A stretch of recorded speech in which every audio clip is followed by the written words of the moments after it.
popular request. We had Jeremiah sometime in the past, and you were most enjoyable. And I met some ladies the other day that you gave a talk to, and the praise they gave you was amazing. They said he answered all their questions. Happy days. So ladies, you know what to do later on, plenty of questions. So Jeremiah, we're delighted to have you back again this evening, and we're really looking forward to your talk. Thank you so much. Thanks. So I was going to talk about some summer planting and kind of basic summer planting and summer feeding and stuff today. So I'm going to start off with the hot topic, the tomato feed. It's probably the most regular bought one at work. It's definitely the most regularly wrongly bought product as well. So does anyone know what we use tomato feed for? Everything is right, and it doesn't do everything. So we use it to encourage flowering and fruiting. So bearing that in mind, we use it for summer bedding to encourage it to flower, and we encourage tomatoes to fruit. So when you're looking on the back of like all the feeds from here, is that when you're looking at the tomato feed in particular, you'll notice there's the three major ones would be nitrogen, potassium and phosphorus. So if you think of it this way, the easiest way, nitrogen feeds leaves. So if you want to feed your leaves and your shrubs and hedging, nitrogen's always a good one. Nitrogen does grass. Phosphorus does mainly roots, and then the potassium, which is the main one in tomato feed, does fruits and flowers. So bearing that in mind, say you've got your box hedging or you got your laurels or something, there is absolutely no point buying tomato feed. And that happens very regularly, that kind of people think that tomato food cures all, but it doesn't, unfortunately. So yeah, when I'm normally looking on the back, I just normally look at them ones there, the nitrogen, phosphorus and the potassium. So it's high in potassium. And going with the potassium as well in particular, some people might have maybe a few plants that aren't flowering. I got a couple of people say their wisteria wasn't flowering, or maybe a couple of people said that their camellia didn't do much this year. So obviously a high dose of potassium a few weeks or a couple of months before might help it encourage on flowering. But the first thing before looking at that, I'd be thinking, okay, my wisteria loves sun. Is it in a lot of shade? Because it's probably not going to flower in a lot of shade. Is the plant under stress? Like, did it get enough water? Is it getting too much water? Is it getting battered from the wind? So most things probably don't flower because they're under stress. But maybe to encourage it a bit more is this one here. So sulfate of potash. So if you looked on the back of this particular tomato food, you see the potassium is 7.9%, but on the granulated stuff, which is way stronger, it's 48%. So it's strong stuff. So when you're using the granulated stuff as well, just a little bit of the difference between the liquid and the granulated is way stronger.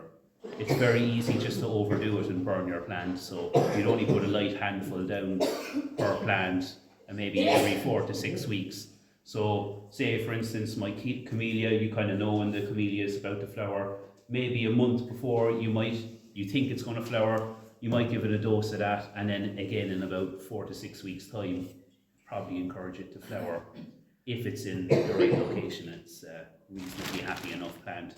And just as well, so that's kind of the difference between the liquids and the granulated stronger. So we do have this one here as well. So this is just a kind of a general one, and if you were to look on the back of this, luckily it doesn't say, it probably doesn't say that it's so much high in potassium, so it's probably a more general one. You kind of want to give some general type feed. It's not particularly for flowering per se, so it's always the tomato for flowering and fruiting, and then that one to give it a good belt. So you might think maybe, okay, I'm happy, I've got my flowers are flowering, I've used my tomato feed. What would you use the Grow More for? The Grow More is a really old-fashioned one, actually. How many people have used Grow More out of interest? I expect probably a lot more. So Grow More is a brilliant one. So it's a kind of a general one. It's 777, so it's equal in nitrogen, phosphorus, and potassium. So something like a hedge or a shrub, or basically if you didn't really know what to feed it and you weren't that bothered about the flowering, the Grow More is just a great go-to one. It kind of does everything. It goes way further than you think. If you're using a light, small handful, that box goes quite a bit further than you think. It's just a brilliant one. If in doubt, I kind of just go to Grow More. It's a great one. It's a really good one. But again, just don't use too much of it and burn your plant. Especially if they're like smaller plants. Like I'd probably go liquids. But if they're kind of more mature, robust plants, the granulated ones are better. Anyone ever use the sulfate of iron? Yeah. Yeah, you all know what it's for. So ericaceous plants, camellias, rhododendrons, azaleas, heathers, stuff like that. So if you notice, there's going like a little bit of yellowing, and they're kind of looking a little bit sad, especially the ericaceous ones. The sulfate of iron is always a good go-to one as well. They'd be kind of the three main granulated ones that I'd be kind of recommending. There's like so many different ones. There's like Epsom salts and all manner of different ones, but they'd be my three go-to kind of granulated ones. So you've got your general all-purpose for mature plants, you've got your ericaceous, and then you've got your one to try and boost flowering, and also you've got your ericaceous liquid. It might be maybe a slightly smaller plant and maybe not so much mature. Got your tomato feed and your regular one there. One of my kind of really go-to ones as well is containers. So containers is a big thing now. We're probably all doing hanging baskets and window boxes and everything. The slow release feed. Anyone ever use a slow release feed? Yeah, good lot of people. So if you think about it really, like your plant is sitting in compost and the nutrients in the compost will only last so long. Now, like especially if you had something like maybe a shrub in your container or something that was going to be there very long term, but definitely I'd use it in the bedding as well. The slow release is just, it's a must for me really. So every container that I do for customers, it's the same thing all the time. It's always Jack Magic. It's the best one for containers that we sell. I've probably said that a million times. And then I mix that with horticultural grit just for drainage. So most people that lose their plants in the winter, they're losing it to drainage. I know you probably say, oh yeah, I have a good drainage hole at the bottom of the pot and I put crocks down there. But really mixing the grit through is a great thing, and it gives them little air pockets and chance for the roots to kind of breathe a little bit as well. So horticultural grit, like a 25 kg bag that you probably could barely lift, to be honest. They're pretty heavy, but they're small. Is like it's only $4.50. So I go 5th grit, 4/5 Jack Magic, and then I'd mix the slow release in there. It probably normally says it's so many grams per 10 litres. But I just kind of, I don't measure, I just throw one handful in or something like that. But it's the same thing for every container I do. It'll be the same for this one as well. So they'd be the main things to go for. I did kind of bring this, I think I probably talked about this before as well, Soil Renew. So I did drop a couple of leaflets on the chairs there. I didn't have enough. But I just really love this one in particular. It's an Irish product as well. Like all of these ones are all, maybe 90% of them are Westland. But the Soil Renew in particular fell from Tipperary. It's organic, so it's much better for the environment. I think the Grow More is brilliant, but I suppose realistically looking at it for the ground and stuff, you're just putting chemicals on it very regularly. So if you wanted to go organic and use a genuinely brilliant product, is the Soil Renew. So I think it says on the leaflet that the next size up from this, the 3 kg bucket, this is 1.5, is equal to a tonne of farmyard manure. I thought, well, that's ridiculous. That can't be true. So my colleague, when I came across it, asked me, like, why don't you bring a few handfuls home and just try it? And I must say, the plants outside my house that year never looked so good. They just really, you could really tell the difference. So the difference in it as well, compared to maybe some of the liquids and the granulated feeds, is it's much slower acting. So say for instance, if you had like a polytunnel that you're growing veg, it would be a particularly good one. You'd put it in maybe like maybe a couple of months before, maybe you'd put it in autumn when there wasn't much going on there. The great thing about the Soil Renew as well is that it's so easy to use. You just sprinkle it at the top and leave it. There's no digging in or fussing or messing around with it really. So it's a brilliant one. It comes in 1.5, 3 kg and 10 kg. And there's also another product that they have, and it accelerates composting. But that's a completely different topic. If your compost is poor, then I would say that you probably shouldn't need products maybe in the first place. You should be more looking at the ratio of what you're putting in there. So everyone that has a compost heap does the exact same thing. They put grass clippings in, and grass clippings in, and grass clippings in, and more leaves. So you're in a kind of compost heap, you should be kind of 50-50 or maybe 60-40, like grass clippings, and then the rest brown, like straw or paper or kind of like more slightly woody stuff. So if you keep putting green in, it'll just become smelly and slimy and horrible, and it doesn't really rot down properly. But if you mix them in properly together and mix them up, it adds a lot more life and things break it down quicker. But we say no, for the likes of me, who does not turn a compost heap because I haven't energy, and would put, you know, it goes in according the way it comes off, which is not the best way. But would that thing you were talking about actually solve the problem, like? No, not particularly. Really, to be honest, the best thing you could do is maybe even forgetting about mixing it. Now you should mix it. Yeah. So I would think of as a compost heap as a living organism, more or less. It needs water to live, and it needs air. So air being the mixing. So if it's a big you have to take it out, shove it out, and shove it back in, didn't and it is very genuinely hard work, especially when you have a big one, and it could be like a ton or something, you know. Yeah. But what you could do is if you layer it properly, so you're putting in the right amount, so you put in your green grass clippings, and then you put in maybe your shredded newspaper or your straw or your other brown materials very much next. And if it's layered properly, it'll definitely work a lot better. Mixing it is obviously the way to go, but if you could at least layer it properly, it would make a massive difference. So you'll always know if it's not working well exactly what's wrong with it. If it's green and smelly, it's too much green. It isn't smelly, but like it isn't rotting down. Like the bottom of it, I can stick the shovel in and get it out the bottom of the top that isn't going at all, like, you know. Yeah, and mixing. Yeah. Get a strong young man.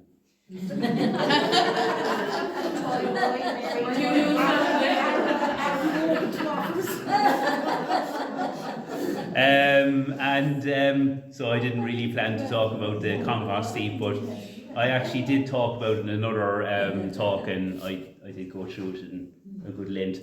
But yeah, I wouldn't be mad keen on using products for the compost heap, really. I did get theirs in, and I kind of thought I'd give it a go, but it's not something that sells massively.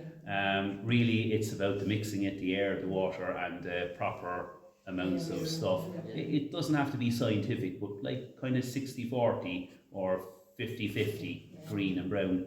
That's the way to go. And another one definitely to talk about is the bug guard as well. How many people have aphids right now? Those people? No aphid problems? The little green flies or little white flies? Few people, yeah, thought so. Roses, yeah. So look, the bug guard is great.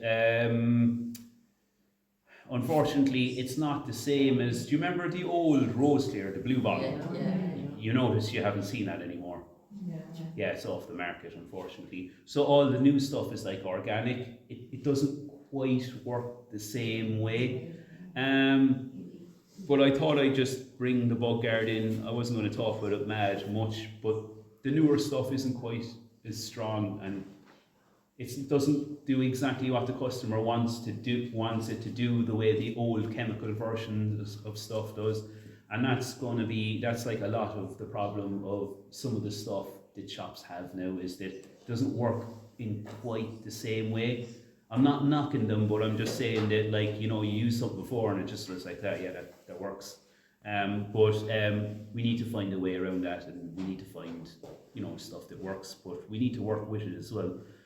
So there was the old Rose Clear and stuff, they're gone now. This is what you're going to see. This is what you see down in Super Value in Kinsale. This is what you see in pretty much everywhere now. So one tip for maybe not using it, and obviously I should be promoting products that I sell, but would be a simple one: washing up liquid and water. It does actually work, but you have to kind of do a good few times. It's not going to work like one go like the old chemical stuff did. Chili powder as well, stuff like that. They hate it. Yeah, you could use a little light touch, but to be honest, the washing up liquid is just, it's the job. It's brilliant. Nice and suddy as well. Like, the suddier the better, because they just won't live on it. They hate it. So something that we're doing at work now is that we, not that chemicals are bad or anything like that, but obviously if you could use them a little bit less is always good. So we actually don't spray anything in the garden centre anymore, only with washing up liquid and water. One thing that we do have is called aphid, and if you go into the co-op and you see me, I can show you, but it's a little bottle this big, and it's got like parasitic flies that eat all the aphids, so it's biological, so there's no chemicals involved. We also, has anyone ever had vine weevil? Yeah, that's a horrid thing to have. Hateful little things there. So if you don't know what that is, they're little grubs that eat the roots of your plant, and then you eventually go, oh yeah, and you pick up the plant, it comes straight in your hand with no roots and it's dead in the ground. So, and then what happens is they hatch into beetles, they go along and they nibble all your really expensive bays. They love bay leaf and stuff like that. That's when you definitely know you have them. So there was a chemical version. We did try using it, and this is just explain to you how hard vine weevil are to get rid of. Is we use some, so you have to soak the plant in this liquid mixed with water. It smelled of petrol. That's how strong it was. You soak the plant for a day. Obviously that's not very efficient for a garden centre, but we tried a few, and it didn't kill them. It didn't kill them, and it smelled of petrol. That's how strong it smelled. No. And it killed absolutely everything else. There was worms and everything floating on the soil, which wasn't nice to see. But what we do now, and my Aunt Margaret is there, hopefully she won't win the prize at the end, because that'll definitely be rigged then for sure. But we used so this thing called nematodes. So I used it down at Margaret's. I showed her how to use it. It's just a little pack. So we don't store it in the shop. The reason we don't store it is because it needs to be stored in a fridge for about 6 or 8 weeks. Then it's gone. We don't really have fridges and stuff to store it in. But if anyone wants it and anyone has nematodes, I'll just order it in specially for you. No problem. But so it's just a little packet. It looks like a little powder. It's got like something like crazy, like 25 million of the little nematodes in them. So they're like little, tiny little microscopic worms. And you just mix it with warm water in 5 litres. And then every half a litre in a 10 litre watering can of colder water. And then just a little light splash here or there. And it kills them. Yeah. But you need, like, depending on how... Does it eat them? Or what does it does, yeah, it eats them and then it's dead. Yeah, so it eats all the grubs and then it's dead. It's amazing. So it's a great way not to use chemicals. So we do that twice a year. So none of the plants that we should get in should ever have vine weevil, Yeah. because they're coming from reputable suppliers. But sometimes I suppose things happen and they do come in, but we do treat ours in the spring and in the autumn, so there's definitely nothing long standing in there. It's hugely time consuming because there's hot water involved. There's about 40 or 50 watering cans and trips to the kettle and stuff, but it's brilliant. And if you do have vine weevil, just get in touch with me and I'll give you the nematodes, explain you how to use them. Get through the sawfly and stuff as well. Actually, Market Garden came up to me, they were absolutely sick of the bloody aphids in the polytunnel eating all their stuff, so I gave them the aphid end, and they had horrible problems with their sawfly for the gooseberries, so I gave them the nematodes, so hopefully some good feedback. But it's just something nice to be aware of. You probably might not particularly need to use all them things, but it's nice to be aware of them things and that they exist. Yeah. One that we're going to get hit with really bad this year, I hear, is slugs and snails. Yeah, I know, bad news. So the Westland fella came in, and he's dead right in the way he was thinking. He said we had a really, really mild winter, and it was really damp. So it being really mild, it didn't kill off the larvae. So there's going to be way more of them this year than normal. I don't know if anyone remembers 2023, how bad that was for slugs and snails. That was the wettest year since 1935. And we ran out of slug pellets for 8 weeks, and we couldn't get them in. It's impossible. They're all gone everywhere. So you probably noticed when you go up to the co-op, there's a big dumper of like 70 of them now, so I'm not going to run out of them. So I think they are organic. Yeah, they're organic. So again, they don't work quite as great as the old-fashioned ones, the nice chemically ones. My best advice about slugs and snails is that prevention is a great way to go. Maybe instead of using the slug pellets, obviously we'll use the slug pellets. I mean, sometimes you might have a pot, and if you don't have any children or maybe pets around, you could throw a couple at the bottom, so they don't make their way up. Also, there's the copper tape around that you can use around your container, so they won't go over the copper. Another really cheap option is Vaseline. So you can just rub Vaseline all around the rim. They're not supposed to go over it. Some of them are very, very strong-minded. They're hungry devils. You can also use, slug and snail traps. We have them at work, or you can just make your own. Just get a saucer and some beer. It's a relatively pleasant way to die, surely. Getting drunk and dying in the beer, maybe. But also in containers and stuff as well. So we've got a new product at the co-op at the moment. It's horticultural sand. It's not terribly revolutionary, but it's like coarse sand. So maybe if you had like your favorite plant, you might, put a little bit onto the crown of the plant, just a couple of handfuls. It will discourage them from going up, because if it's dry, they're just going to get coated in sharp sand and be quite unhappy. We've got grit as well. That would be another good preventative. I know the polytunnel up in the here is, I just put bark mulch all over the floor, so they have to crawl all over that, especially at least when it's hot. They're not going to go over something sharp and unpleasant as that, and they'll have to take a run at it and get stuck to them. So whatever we can do to upset them slugs and snails. Actually, what I did in my bed is I got absolutely sick of them. It was only a small bed outside my house, so I just got like 2 bags of horticultural sand and did a top dressing of it. So at least in the summer they might stay away, but I can see some of them there already. So prevention is a good way of doing it. We've got slug barrier pellets as well and stuff. But yeah, we're all going to use them. A bit of a tip for them as well is that I would water my bedding and then throw the slug pellets on. If you water your slug pellets, they kind of go all kind of funny and mouldy and stuff. So that's what my father would have done when we were doing the town planting, is we'd water first and then throw them on afterwards. And you kind of don't want them next to any stuff you're going to eat and stuff like that, veg. So sand and grit is fairly useful. So yeah, we're going to have a good battle against the slugs and snails this year. And just ask about that fact that it's organic, like if the birds eat the slugs afterwards, it won't kill them, no. well, maybe a little bit black humoured or morbid, but I know some local person did come in, they used them and they said, sure, they were kind of crap because the crows came and ate them and they loved them so much that when they threw out some more, the crows came back for more. So it didn't kill them anyway.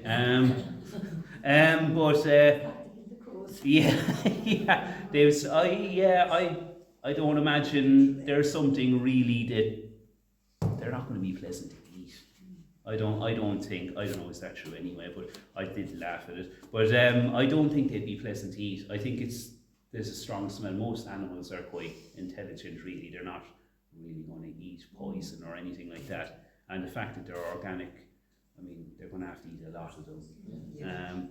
So yeah, and can I ask a question? Yeah. I have a lovely variegated pasta in a pot and it's coming on lovely, but there's something eating it and I've examined it a couple of times and I can't see. they're slug and snail food hostas there. That's what I get told every day up at the co-op. But I can't see anything. I can't see They're anything. probably coming out in the evening. Do you know what you could do is, yeah, well you need so much of them, but I'd do my tip, the crown of the plant, horticultural sand and grit. Yeah. If it is a slug or a snail, they'll probably stop coming up it. If they're eating it every day, give it a good belt of chili powder and washing up liquid. The second they touch that, they won't go near it because they'll smell it.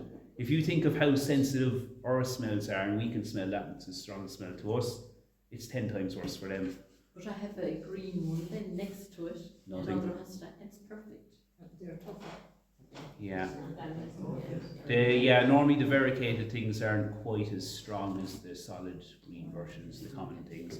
But yeah, I'd say, I take it for now that it's probably a slug or a snail, and maybe they come out in the evening, and try doing the grit or the sand thing, or some sort, or it's in a pot, is it? It is a big pot. Or the Vaseline around the rim. Yeah. Also the tip with the Vaseline and the copper tape as well is empty the pot, plant it up. Before you do anything else, put it around then, because otherwise you're going to trap slugs and snails inside the pot. Yeah, because they won't want to go back out over the tape or the Vaseline. Yeah, could work against you. And I'm going to talk a little bit about summer bedding and maybe picking plants for location. So picking plants for location, it's something so regular. So I mean, the difference between even up here at the front of this garden or down by the hedge is just massively different. I know the storms just gets all battered up here, but I suppose there can be a huge difference between something like even by that window to me. Like it could just be a wind trap over here and it could be a lovely sunny sheltered spot over there. So always be aware of that. And when you're coming asking for advice in the garden centre, you're going to know your location far better than anyone in a garden centre. And the aspect of what it's facing, so is it sunny, is it shady, is it windy, stuff like that. It all helps for picking the right plant, because there's of course no point picking something sunny for a shady location. But the bedding in particular, there's not a huge variety in shade-loving plants. There's Mimulus, you'll see that up at the co-op, that does like shade and dampness. There's Basilices, and the Nemesia does a little bit of shade as well. Mostly everything else is for the sun. One of my firm favourites for bedding in containers and hanging baskets is the big begonias. They're always my favourite. I've been very much put off by petunias, to be honest. Since I did 15 years of garden maintenance, I kind of helped my father a good chunk of the years doing the summer bedding. Part of that job was deadheading petunias. 8-hour days of deadheading petunias gets you to kind of hate them a little bit. I remember doing all the window boxes all along the pier and then doing all of them in a whole day and coming back to it the next day. And now, unfortunately, with working in the garden centre, if the petunias sit there long enough for even a week, then you have to go deadheading again. I don't know what's worse, cyclamen or petunias. But it's just so time consuming. So look, the petunias are great and they're the biggest showy off thing when they hang all the way down and you get them absolutely perfect. There's kind of not much better than them. But I do love the begonias. I feel like they'll work a little bit better in the shade. They do well in the sun.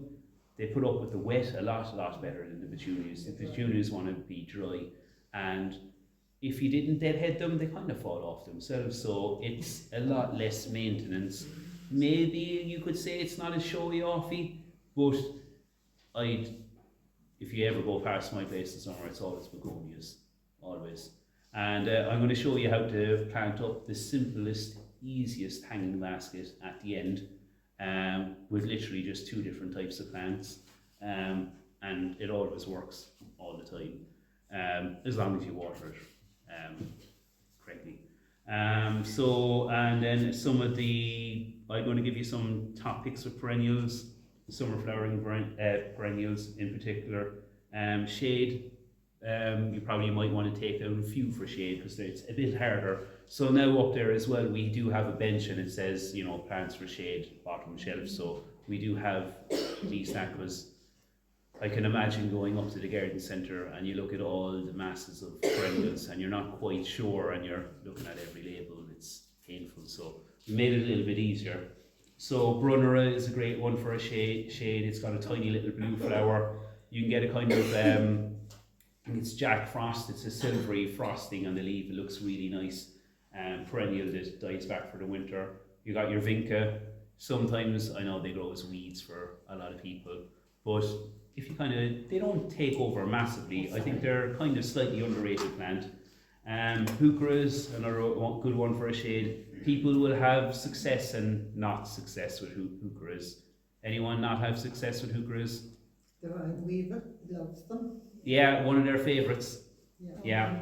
In particular, yeah. If you've got vine weevil, the heuchera is not great. So some of them if they get too wet over the winter as well, they don't tend to always come back. They mostly do. Foxglove, which will be kind of in flower now, another good one in the shade. The anemone, you can get dwarf ones. I think there's a few out there on the corner, the big ones. And Pulmonaria is another good perennial for shade. There's of course hostas. I tend not to mention hostas because, well, I always get told that they're slug food.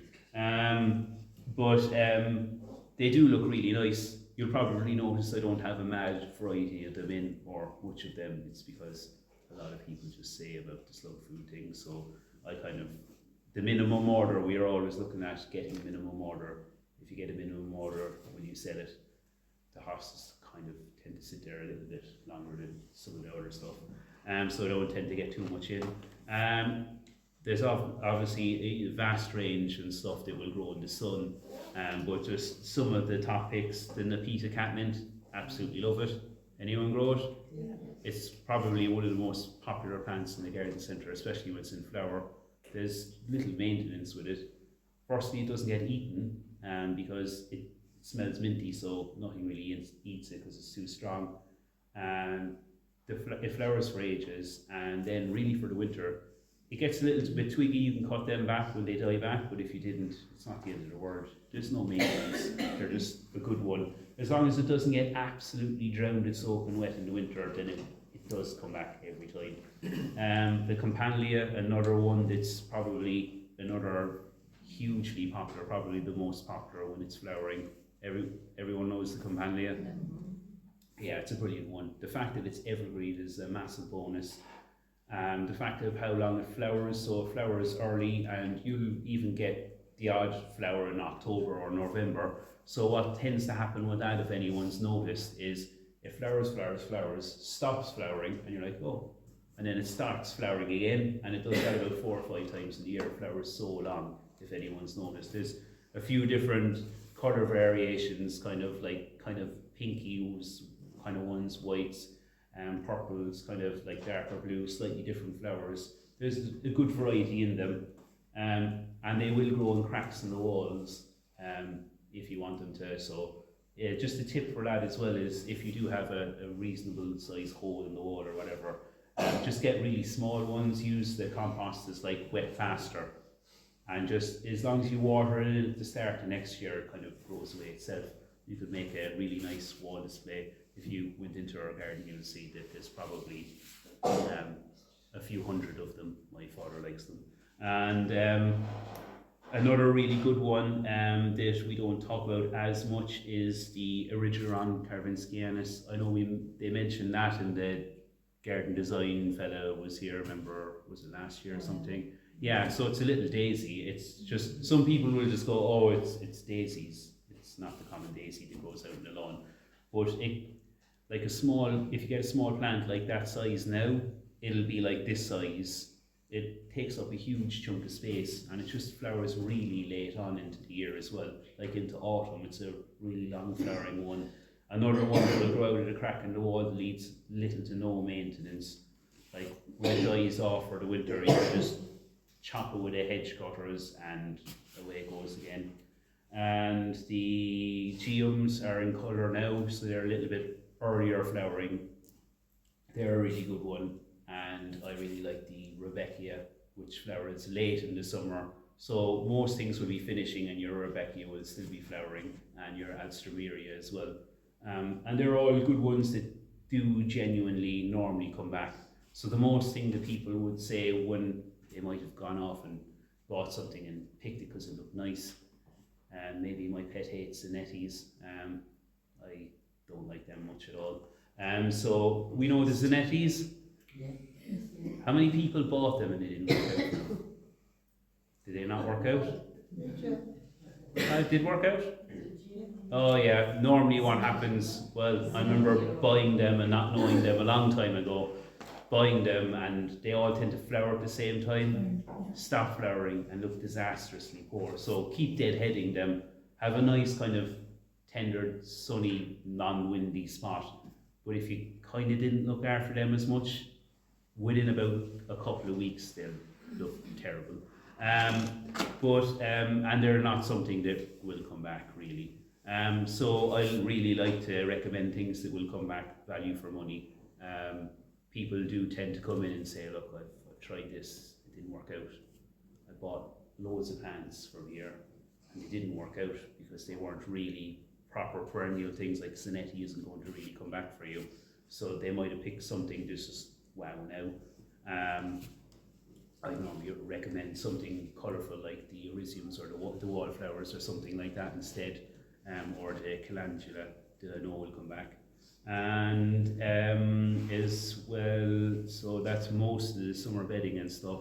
I think I probably briefly talked about it before, but it's a big one when people come into the garden centre is, I've got such a blank spot. And they'll come in without talking to me first, and they'll pick up Zanettis, they'll pick up Nepeta, and they'll pick up all sorts of summer flowering stuff, hydrangeas and everything. And you'll be like, wow, that trolley looks absolutely amazing. But are they walking out planting that in a blank spot? Because what will happen in the winter, there'll be absolutely nothing there. And the winter is a good chunk of the year. So the easiest way to start with it in my head, and it makes it easier life as well when you go into the garden centre, because you see all these plants and you're like, well, where do I start? How do I start to fill this space? The easiest logic I have anyway is you start off with evergreens. So maybe first you might, if you had a large enough space, you might start off with trees or large shrubs.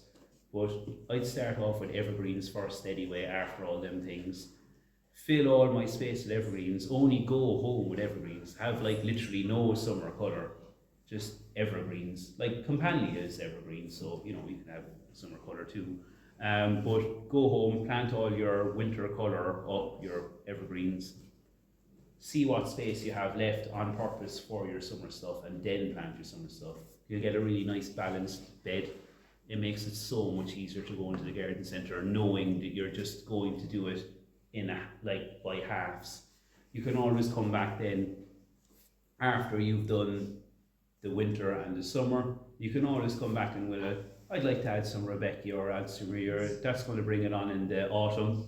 It'll get me that much further, and then maybe in the autumn you might be like, okay, we'll get a little bit more out of it and we'll plant some summer spring bulbs and some spring stuff, and then eventually you'll get the kind of right balance. And another easy way to start with something like that as well, because you're probably thinking, how will I lay out all my evergreen stuff, is I like to do patterns and maybe threes and clumps and stuff like that.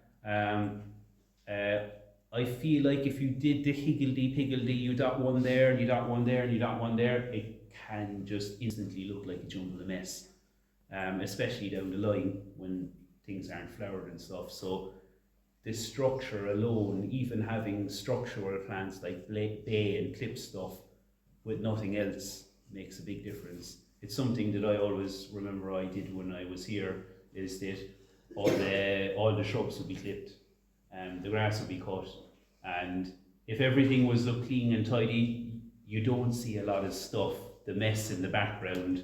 So I think Father Stan would say you get the front facing stuff right.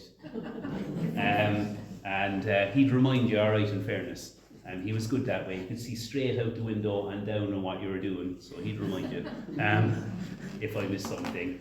But I think if you got like the structure and all the clipping done, you can not see a lot of the weeds and the other things that don't look perfect. It's funny, it's like if you get your your 2 pots outside the door and a little bit around it, there's a lot of forgiving with the other stuff in the garden that you see. It's something we always obviously just do in the garden centre. You'll try and have the top bit as tidy as you can, and the wow factor, all the colour up there, and some of the mess will be down the back. Lots of the mess will be down the back, pallets of stuff. So that's kind of the way I tackle that normally. I think it makes it a little bit easier in your head, just so much so. I mean, even I go into the garden centre and people ask me about plants and stuff, and they're like, wow, do I have that? Where is that?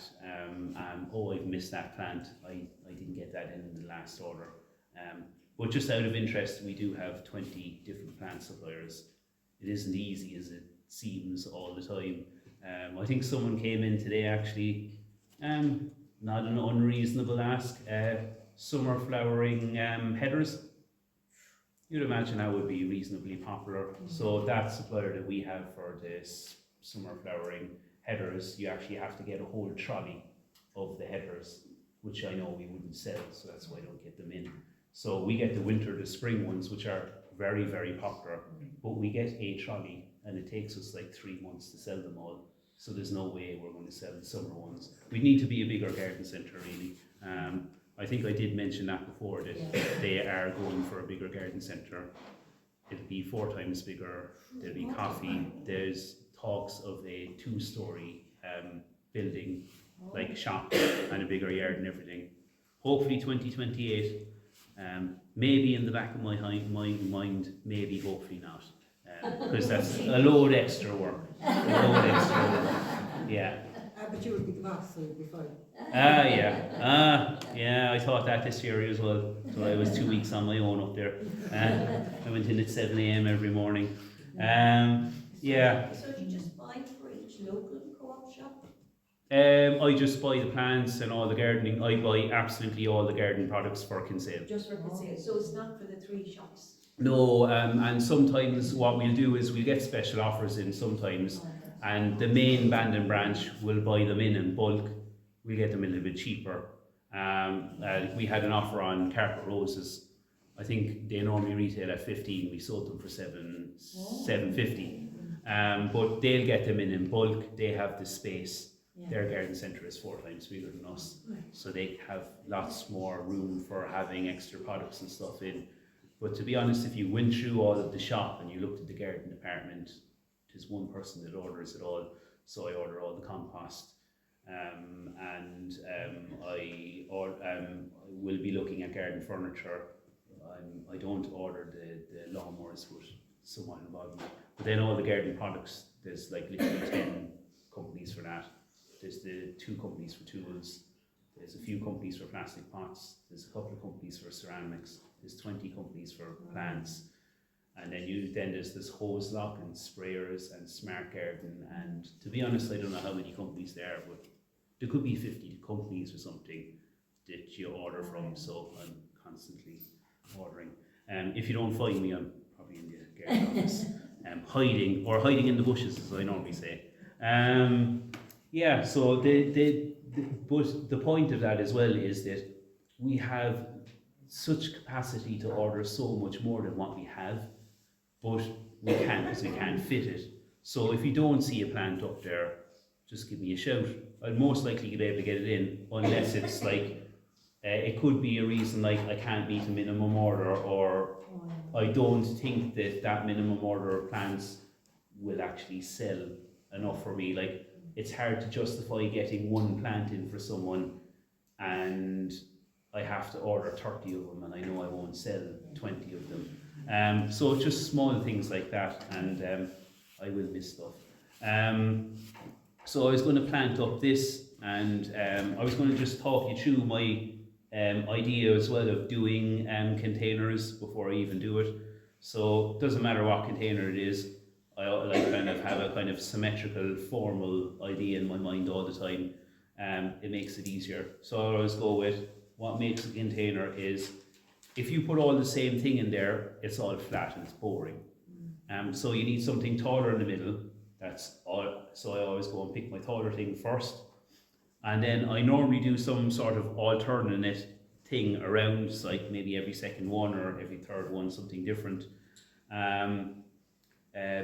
And it just makes it easier. If you're picking something for the grave, I'd maybe consider something, because that's a very common one, people like to get containers for graves, is you might consider something a little bit hardier. So petunias probably isn't going to be the best pick for a grave. Also the African marigolds need a lot of water, so that's probably not going to be brilliant pick, because it's hard to be up there all the time watering. You don't really want to deadhead too much.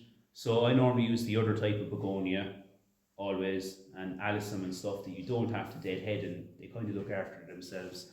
So we're normally thinking of gravesite is normally kind of windswept, lacking water and lacking time to go up and deadhead. So if you think of them in your head and go around and pick out the plants, normally it makes it a bit easier, because there's just no point picking petunias. I think someone came in today and they said, I want petunias for the grave, and I kind of said no. But they of course good, but I explained and they're like, actually yeah, that makes a lot of sense. So hanging baskets, I do the same thing all the time. Well, I definitely try and push it on customers a little bit.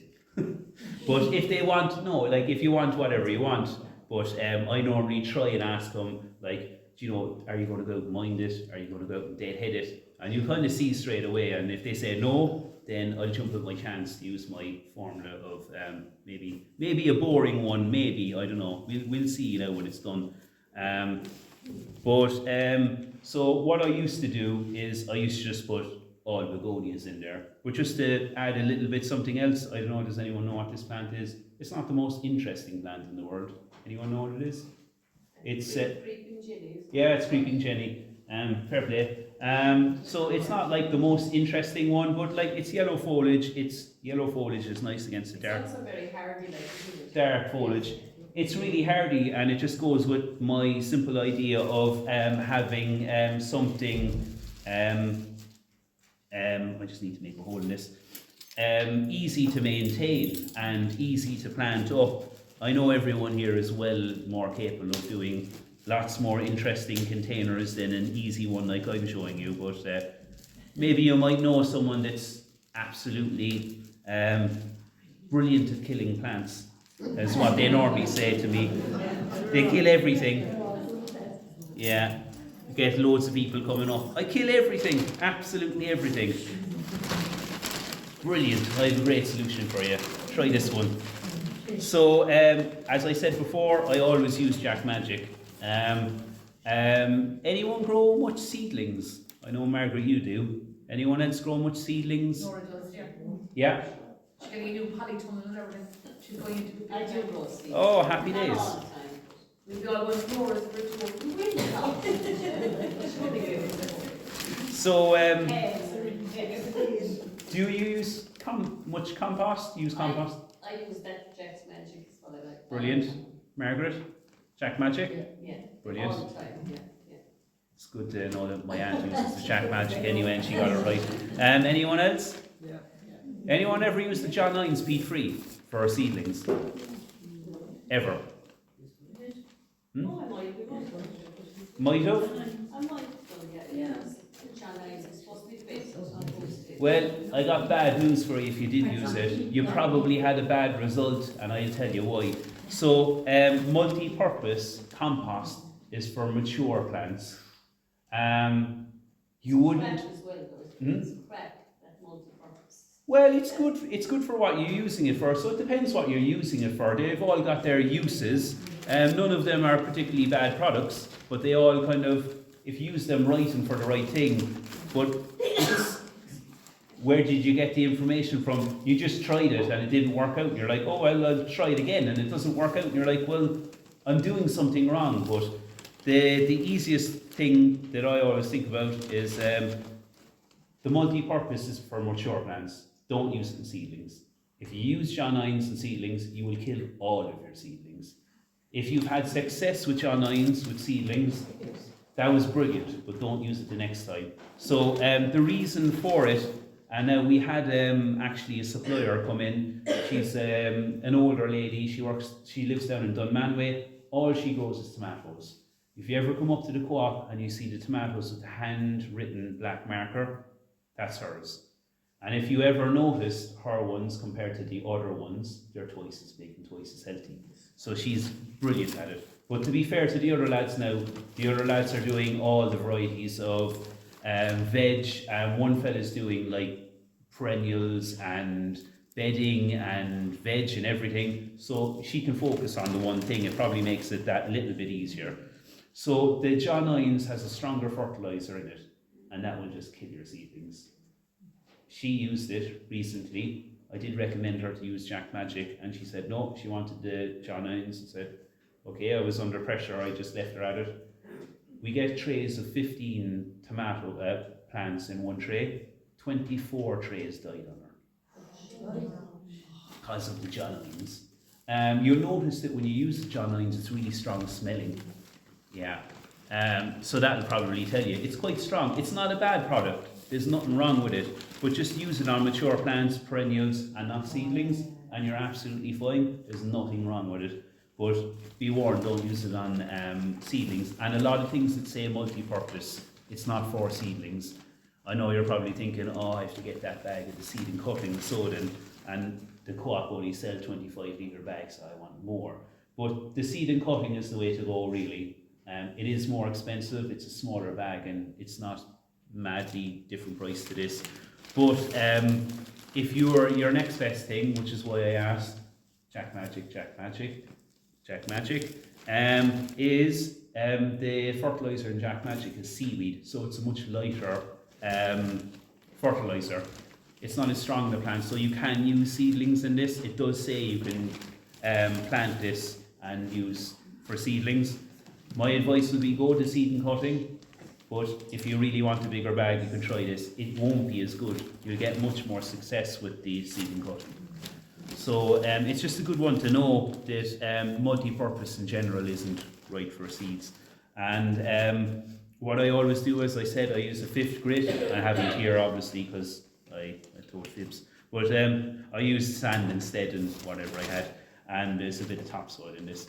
So I use the grit and I use the 4/5 Jack Magic, and I have some fertilizer in it for sure. Yeah, I put some Grow More, but I would use this. So firstly, start off with the one in the centre that's a bit taller. So this is an upright growing begonia. Anyone go and buy begonias at the co-op? Much? Yeah. Anyone see the jumbo 6-packs that we have?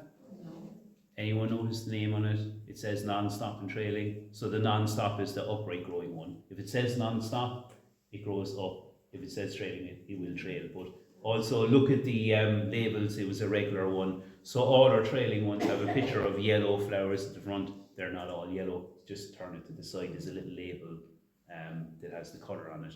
So I always go the upright one in the middle. I go for some creeping Jenny. We'll see how they fit.